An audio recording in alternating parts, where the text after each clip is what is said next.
Bom, você, como eu, deve ter acompanhado o discurso do senhor Bolsonaro no púlpito da Organização das Nações Unidas em Nova York.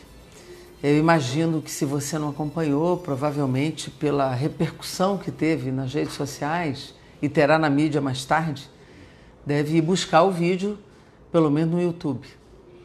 É importante assistir, é importante para entender o que aconteceu no Brasil, ou talvez não entender o que aconteceu no Brasil para eleger uma figura como essa, né? É muito triste ver o que está acontecendo com o Brasil, porque é um discurso que mostra como é que as fake news, quer dizer, as falsas notícias, são transportadas do processo eleitoral para o mundo.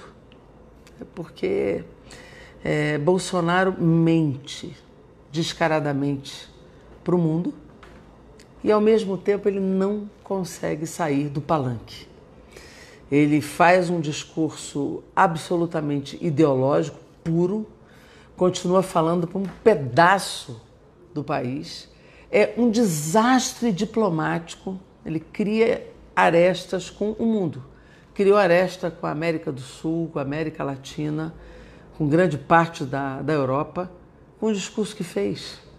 Dividiu o povo brasileiro, atacou povos indígenas e suas lideranças e não admite os crimes que faz, né? Ele joga com um discurso, com marketing, porque ele chega lá de colar de índio, né, dos povos indígenas ontem em Nova York, leva uma liderança indígena para tentar atingir outras lideranças indígenas, atacou os médicos cubanos que tanto bem fizeram à população brasileira nos rincões mais distantes desse país, né? Ou seja, não respeitou os ex-presidentes, nem o ex-presidente Lula, atacou o parlamento brasileiro. Eu vou aqui situar alguns itens que eu acho fundamentais, porque a tradição da política externa brasileira, a tradição da diplomacia brasileira sempre foi uma tradição de solucionar problemas, de articular grandes fóruns internacionais, de construir grandes acordos, de construir grandes consensos, de falar com todos os países, inclusive com os países menores, de articular os países em desenvolvimento, de articular os irmãos latino-americanos, de criar fóruns regionais como o Mercosul, como a CEPLAC, de articular o G20, de enfrentar os grandes países desenvolvidos em interesses nacionais, de exercer de fato a soberania, não falar dessa palavra em abstrato, de exercer de fato a soberania nacional e respeitar a autodeterminação dos povos, não fazer um discurso ideológico atacando os países, atacando a liberdade dos outros países, atacando valores da autodeterminação e de valores democráticos de escolha de outros países, de fazer os BRICS, de proteger a África, de proteger a realidade da Ásia, de ajudar os países latino-americanos a fazer respeitar a opção dos seus povos. E isso vem desde José Bonifácio, vem desde Rio Branco, vem desde outros grandes líderes. Os discursos que foram feitos na ONU até hoje não foram discursos, mesmo aqueles que nós temos diferenças ideológicas, foram discursos respeitosos com as outras nações. Não foram discursos de criar arestas, de agredir os países, de agredir os seus líderes, chefes de Estado. Hoje foi o que o Bolsonaro fez, para a nossa vergonha. Ele transformou essa potência de país que nós somos numa coisa pequenininha.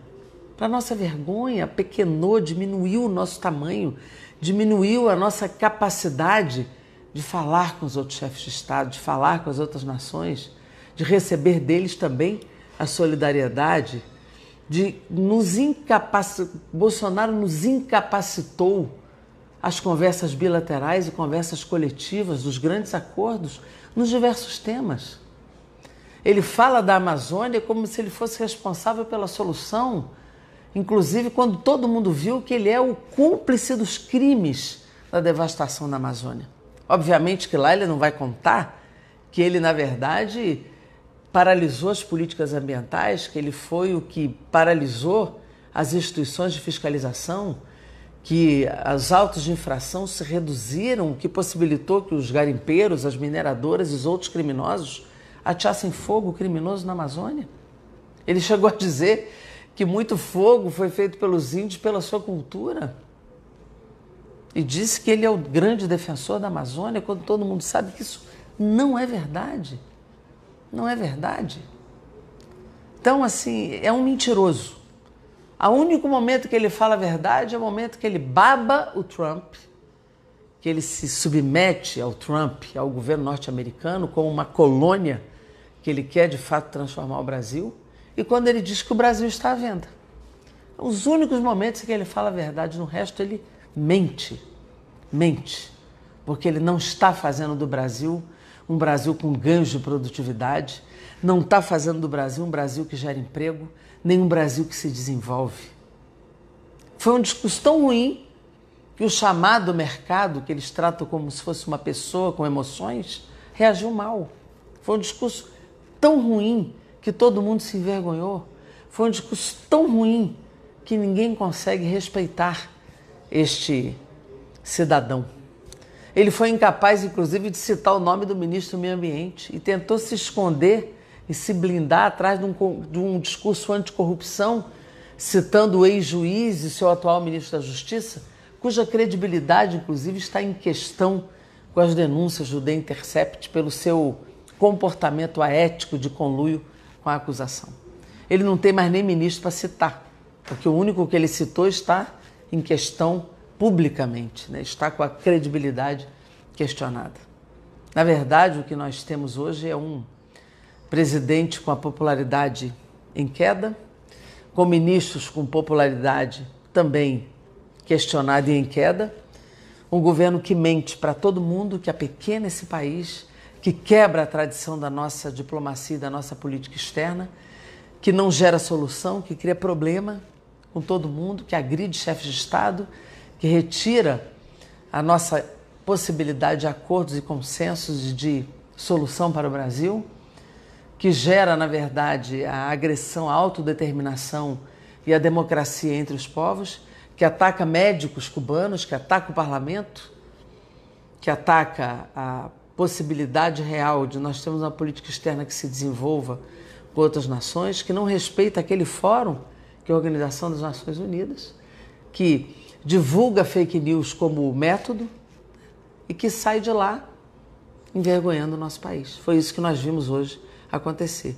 E com um dado com o qual eu queria fechar, que é dizendo que a nossa política de segurança pública diminuiu a credibilidade. Na verdade, essas estatísticas não computam a letalidade pelos agentes de segurança.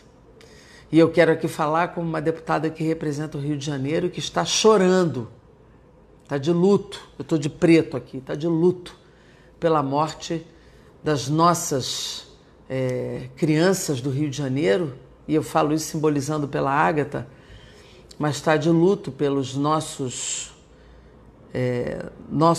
moradores e os nossos irmãos do estado do Rio de Janeiro, como de fato no Brasil, mas são nossos moradores que têm a cor preta, que têm a dificuldade de morarem nas periferias do Rio de Janeiro e não fazem isso por opção, mas porque não tem outra chance, pelo racismo estrutural e pela desigualdade, né, que estão sendo assassinados.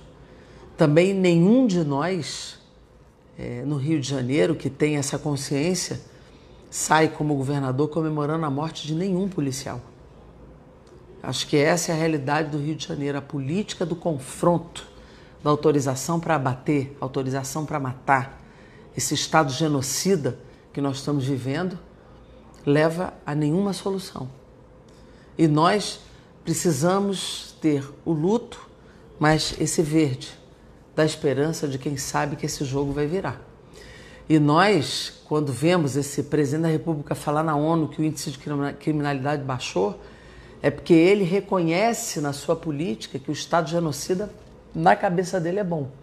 Mas nós sabemos que esse Estado genocida levará à morte de cidadãs e cidadãos do nosso país e do Estado do Rio de Janeiro, que vivem hoje com medo de todos os lados, da milícia, da polícia, do tráfico, mas principalmente hoje de uma autorização que é dada pelo Estado genocida para abater e para matar sem punição.